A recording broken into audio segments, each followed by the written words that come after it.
I really want to kick things off by diving into the listener questions, focusing on those kind of first few weeks and those experiences, particularly that might be similar to mine.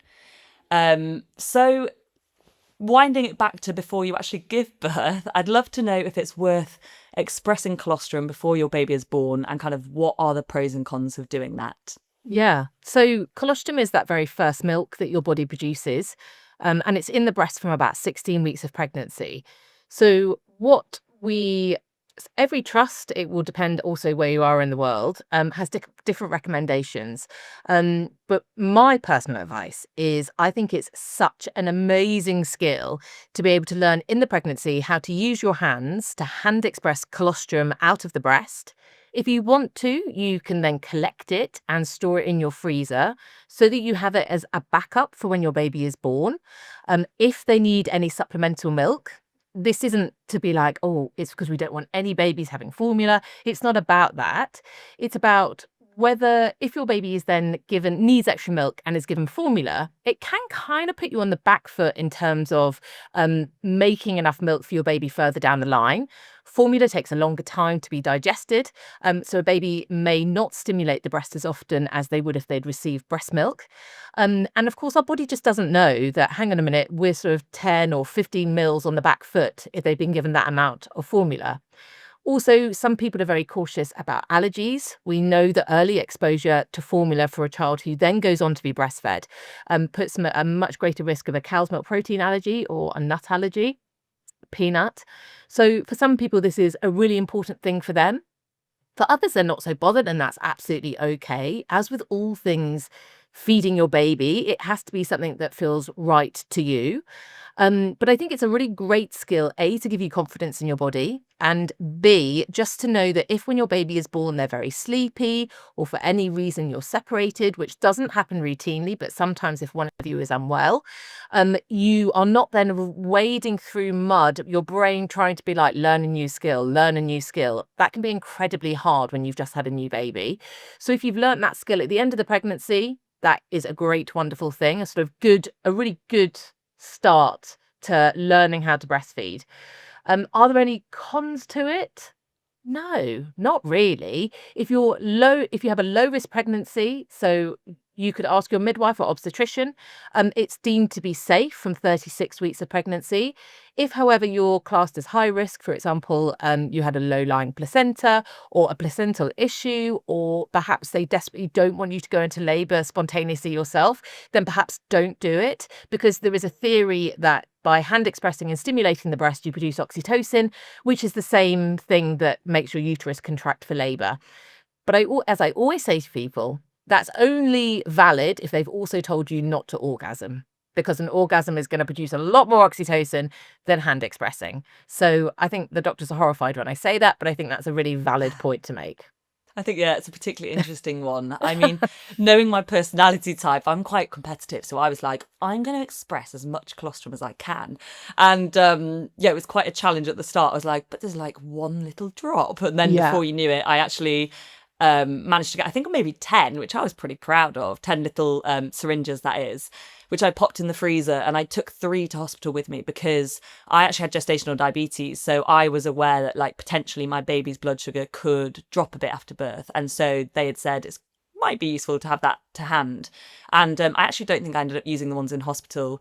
But when I got home, I had like that sort of backup supply for those first few weeks. Yeah. And my friend had told me that it's particularly useful if they get sick as well. So that was kind of my experience of colostrum. But I was also a bit kind of shocked that my body was like already ready to Yeah. go.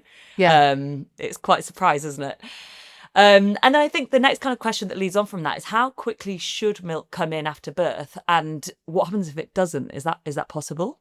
Yeah, it's a really good question, actually. So when we say milk coming in, it's a bit confusing because I've just told you that you've already got milk in your breast. So your milk coming in is like the colloquial saying for lactogenesis too, which is basically where I always compare it to your colostrum, that first milk that's there from pregnancy, being a bit like a cordial or a squash. Then when your milk comes in, it's literally like you're diluting it to be just much greater volumes. For most people, that happens around day 2 to 3 following the birth, but there are certain things that we know can delay this process. So things such as gestational diabetes, the role of insulin in our ability to make milk is intrinsically linked, and we're not entirely sure why. But having any form of diabetes, whether it be due to pregnancy or it be pre-existing, can mean that your milk coming in can be a little bit delayed.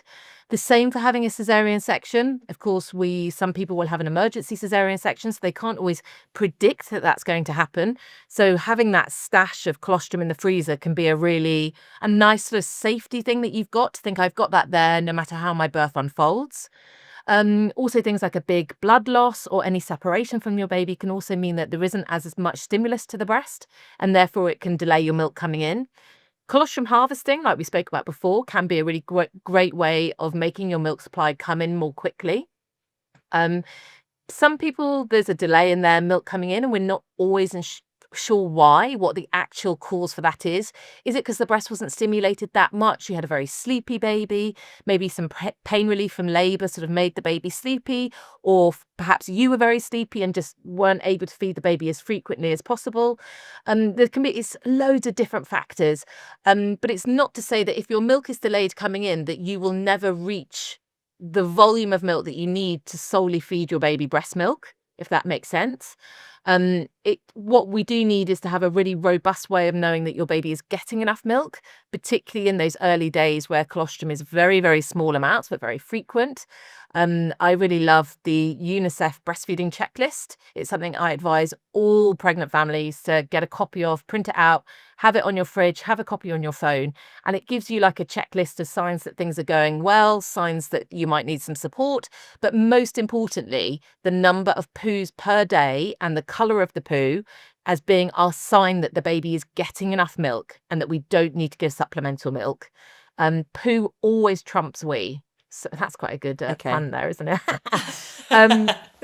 Because babies, I think everyone thinks, well, if the baby's drinking milk, they'll just produce, if they're getting enough, they'll produce loads of urine. And actually, that's not actually the case, because a baby comes from a very waterlogged environment in the uterus with all that amniotic fluid.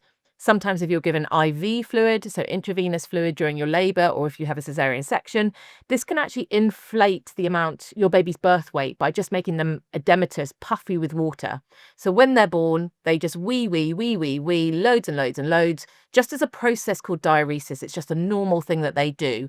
So we can be falsely reassured by the amount of urine they're passing, whereas their poo, it will go from that dark meconium, which you probably remember. It's like black tarry toothpaste, I always think. And by sort of day 3 to 4, we really want to see that as what we call transitional poo, which is a much looser, perhaps a greeny or much lighter brown, and it becomes more liquid-like. And then by day 5, we absolutely want to see a baby with a liquid yellow poo. If they're formula fed, it would be more like a peanut butter, whereas a baby that's receiving breast milk it would be more liquidy, more like the consistency and colour of a korma curry, if that helps anyone. Puts you off that meal, perhaps, sorry. No, there's a lot of discussion around baby poo. I became so fixated on it. My health visitor came round and they were like, well, how many poos has he had? And I was like, we haven't kept track of that.